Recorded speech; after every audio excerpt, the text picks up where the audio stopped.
बिस्मिल्लाहिर्रहमानिर्रहीम। हमारा topic of discussion है हॉस्पिटल फार्मूलरी।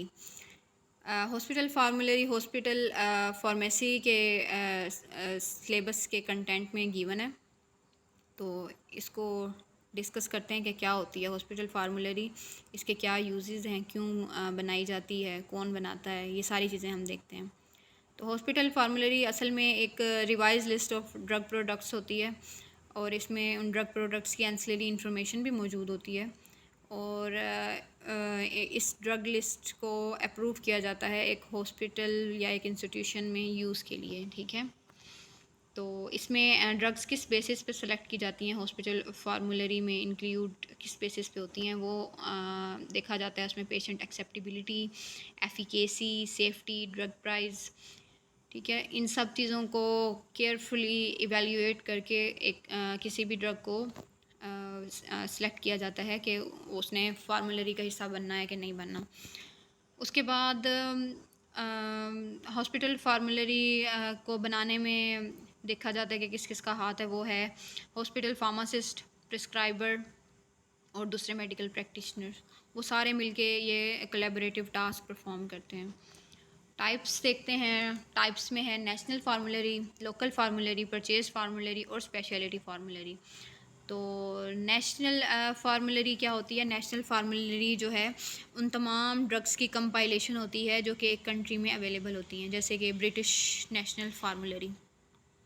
ठीक है, उसके बाद एक लोकल फार्मूलरी क्या होती है? वो होती है कंपाइलेशन उन तमाम ड्रग्स की जो कि एक इंस्टीट्यूशन में यूज़ के लिए अप्रूव्ड होती हैं। जैसे कि इसमें ना कोई भी हॉस्पिटल, प्राइवेट हॉस्पिटल अपनी बना सकता है, और इसमें ड्रग्स कम होती हैं यूजुअली नेशनल फार्मूलरी से, क्योंकि हॉस्पिटल की नीड्स पे डिपेंड करता है कि उसके अंदर कौन कौन से डिपार्टमेंट्स हैं और उसकी क्या क्या नीड्स हैं, कौन सी ड्रग्स उसको ज़्यादा चाहिए होती हैं। और इसको बेसिकली नेशनल फार्मूलरी में जो ड्रग्स होती हैं ना, उन्हीं में से सेलेक्ट की जाती हैं मोस्टली लोकल फार्मूलरी के लिए ड्रग्स। ठीक है, और परचेज फार्मूलरी भी होती है।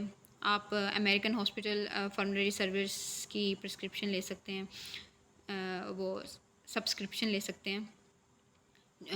अमेरिकन हॉस्पिटल फार्मूलरी सर्विस जो है एक पब्लिकेशन है American society of hospital pharmacist की तरफ से। ठीक है, उसके बाद स्पेशलिटी फार्मूलरीज़ भी होती हैं, जिसमें कि पर्टिकुलर स्पेशलिटी प्रोडक्ट्स के हवाले से इंफॉर्मेशन होती है, जैसे कि osmolality, caloric density, protein content, fat content, sources of fat contents, freedom from lactose, oral supplements, flavors, liquid supplement feedings, isotonic supplemental feedings, isotonic tube feedings, high caloric high nitrogen tube feedings। ये तमाम चीज़ें जो हैं speciality फार्मूलरी के अंदर पाई जाती हैं। उसके बाद एडवांटेजेस देख लेते हैं कि हॉस्पिटल फार्मूलरी के क्या एडवांटेजेस हैं। इसके एडवांटेजेस ये हैं कि इसमें जो भी ड्रग शामिल है वो अपने मेरिट की बेस पर है, यानी इसमें हर ड्रग मेरिट की बेस पे सिलेक्ट होती है कि उसकी सेफ्टी, एफिकेसी, कॉस्ट इफ़ेक्टिवनेस, इन सब चीज़ों को मद्देनज़र रख के तो जो ड्रग सबसे बेस्ट होती है उसको सिलेक्ट किया जाता है। उसके बाद एक और इसका जो एडवांटेज है वो ये है कि ये रैशनल प्रिस्क्रिप्शन को प्रमोट करती है। अच्छा, रैशनल प्रिस्क्रिप्शन क्या होती है? रैशनल प्रिस्क्रिप्शन ऐसी प्रिस्क्रिप्शन है जो लॉजिकल हो। रैशनल का मतलब ही यही है ना कि ऐसी चीज़ जो कि लॉजिकल हो, जिसका एविडेंस मौजूद हो। तो ये रैशनल प्रिस्क्रिप्शन को प्रमोट करती है। इसके अलावा कॉस्ट इफ़ेक्टिवनेस को प्रमोट करती है। ब्रांड डुप्लिकेशन नहीं होती, इन्वेंट्री डुप्लिकेशन नहीं होती। एक और इसका एडवांटेज देख लें तो वो ये है कि ये मेडिकल प्रैक्टिशनर्स के लिए सोर्स ऑफ एजुकेशन है। नर्सेज, डॉक्टर्स, कोई भी स्पेशलिटी वाला डॉक्टर अपनी फ़ील्ड के हिसाब से इंफॉर्मेशन इसमें ढूंढ सकता है। उसके अलावा इसका एक और जो फ़ायदा है वो ये है कि ये फार्मासिस्ट और दूसरे हेल्थ केयर प्रोफेशनल्स के दरमियान हेल्दी रिलेशनशिप को डेवलप करती है, क्योंकि सारे जो है ना हेल्थ एक्सपर्ट्स वो मिल के बना रहे होते हैं इसको, फार्मूलरी को। ठीक है, उसके बाद पॉसिबल डीमेरिट्स देख लेते हैं। वो ये है कि फ़िज़िशियन की फ्रीडम किसी हद तक लिमिटेड हो जाती है, क्योंकि उसको उसी फार्मूलरी में से ड्रग्स सेलेक्ट करनी होती हैं प्रिस्क्राइब करने के लिए। उसके अलावा इन्फीरियर क्वालिटी भी कभी कभी इसकी वजह से हो रही होती है ड्रग्स की। इसके अलावा टाइम, मनी, एफ़र्ट, इसका भी काफ़ी हद तक ज़िया हो रहा होता है। अच्छा, अब प्रिपरेशन की बात कर लेते हैं हॉस्पिटल फार्मूलरी की। तो जैसे मैंने पहले बताया कि हेल्थ प्रोफेशनल्स, चाहे वो फार्मासिस्ट हो, डॉक्टर हो, नर्स हो, वो सब इन्वॉल्व होते हैं इसको बनाने में। लेकिन अगर ज़्यादा डिटेल में और ज़्यादा ऑथेंटिक बात करें तो फार्मेसी एंड थेराप्यूटिक कमेटी होती है, वो जो है हॉस्पिटल फार्मूलरी को बनाने में इन्वॉल्व होती है। और उसी के सारे ये जो मेंबर्स होते हैं, फार्मासिस्ट भी, दूसरा मेडिकल प्रोफेशनल जैसे कि प्रेस्क्राइबर्स वगैरह हो गए, नर्सेज हो गई, फार्माकोलॉजिस्ट वगैरह हो गए, तो वो सब भी हिस्सा लेते हैं। लेकिन बेसिकली जो है ना, फार्मासिस्ट इन चीफ की ये ड्यूटी है हॉस्पिटल फार्मूलरी को बनाना। अब इसके देख लेते हैं कि फार्मूलरी के अंदर क्या क्या कंटेंट्स होते हैं, क्या क्या उसके सब पार्ट्स होते हैं। तो उसमें है इंट्रोडक्शन इन्फॉर्मेशन होती है सबसे पहले। इसमें एक्नॉलेजमेंट होती है कि फार्मेसी एंड थेरापेटिक कमेटी के जो मेंबर्स जिन्होंने पार्टिसिपेट किया है फार्मूलरी को डेवलप करने में। इसके अलावा लिस्ट ऑफ एब्रीवेशन जो कि फार्मूलरी में यूज़ हुई हैं। उसके अलावा intended use of formulary manual और drug policies regarding hospital policies regarding the drugs वगैरह, ये सारी इंट्रोडक्शन इन्फॉर्मेशन के अंदर होती हैं। फिर होती है बेसिक इन्फॉर्मेशन। बेसिक इन्फॉर्मेशन में ड्रग का generic name, doses form, strength, indication, frequency, drug interaction, side effects, pharmacological action, ये सारी चीज़ें बेसिक इन्फॉर्मेशन के अंदर होती हैं। फिर उसके बाद होती है सप्लीमेंट्री इन्फॉर्मेशन। इसमें price, brand name, storage guidelines, patient counselling information, ये सारा कुछ सप्लीमेंट्री इन्फॉर्मेशन के अंदर होता है। उसके बाद प्रेस्क्राइबिंग एंड डिस्पेंसिंग गाइडलाइंस भी दी होती हैं, और एडीआर्स को कैसे रिपोर्ट वगैरह करना है, वो चीज़ें भी इसके अंदर होती हैं। उसके बाद है जनरल एडवाइस।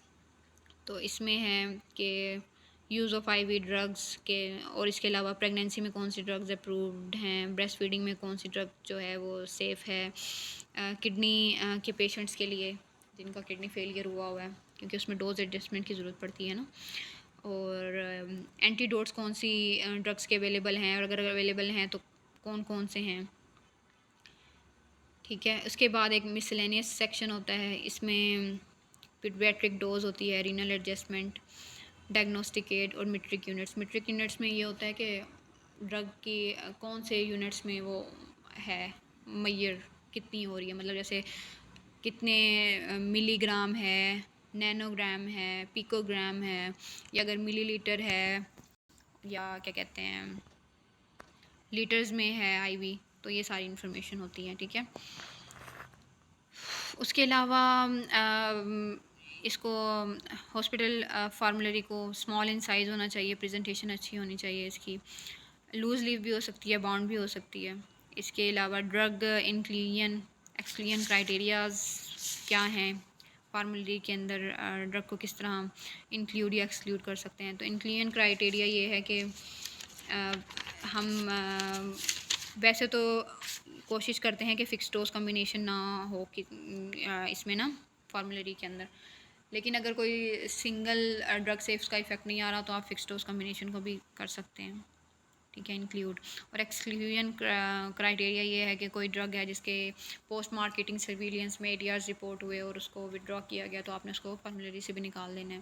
या कोई ऐसी ड्रग जो कि अब ट्रेंड में नहीं है, प्रिस्क्राइब नहीं होती, तो वो भी आप नहीं इसमें इंक्लूड रखेंगे, मज़ीद उसको निकाल देंगे, ठीक है। और या कोई मैन्युफैक्चरर ने ही बनाना छोड़ दिया है उसको, तो वो भी आप उसको निकाल देंगे। और इसमें ना हॉस्पिटल फार्मूलरी वही ड्रग्स होती हैं जो कि फार्माकोपियाज वगैरह में, कंपेंडियल्स वगैरह में मौजूद हों, ठीक है। और हॉस्पिटल फार्मासिस्ट की बेसिकली ये स्पेशलिटी है फार्मूलरी को बनाना, उसके ऊपर इसकी ज़िम्मेदारी आयद होती है। तो ये सब बातें थी रिगार्डिंग हॉस्पिटल फार्मूलरी। आई होप कि किसी हद तक आप लोगों को समझ आई होगी। Thank you so much.